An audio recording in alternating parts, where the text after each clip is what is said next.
Hello friend, तो कैसे हैं आप लोग। Welcome to our channel smart names TV. मैं हूं आपका दोस्त अदीर।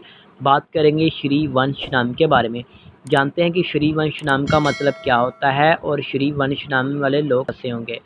तो गाइस, उससे पहले अगर अभी तक आपने हमारे चैनल स्मार्ट नेम्स टीवी को सब्सक्राइब नहीं किया तो जल्दी से सब्सक्राइब कर लीजिएगा और साथ वाले घंटी वाला बटन पर ज़रूर क्लिक करते हैं ताकि आपको आने वाली वीडियो की नोटिफिकेशन ज़रूर मिलती रहे। नाम है श्री वंश। नाम का मैनी होगा शोहरत। शोहरत और खुशकिस्मत ज़मीन की देवी के होते हैं।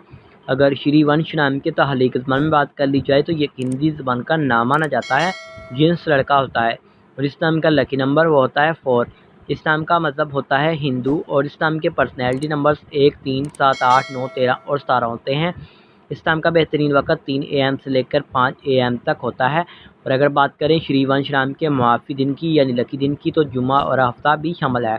अब बात कर लेते हैं कि इस नाम वाले लोग कैसे होंगे। तो आप ज़िंदगी की बारीकियों को जानना चाहते हैं, आप ज़िंदगी के हर पहलू को समझना चाहते हैं, आप लाइफ में कामयाब और सक्सेसफुल होना चाहते हैं। गाइस, इस नाम के हाकिम शहर में यूरेनियस भी शामिल होता है और इस नाम की मुआफ़ी धातों में लोहा भी शामिल होगा। अगर बात कर लें इस नाम के लकी कलर्स की तो नीला, बनफशी, काला रंग शामिल होता है। इस नाम के मुआफ़ी पत्थरों में नीलम, हकीक, दूधिया पत्थर और जामुनी पत्थर भी शामिल होगा। तो उम्मीद करेंगे कि आज वीडियो आपको ज़रूर पसंद आई होगी।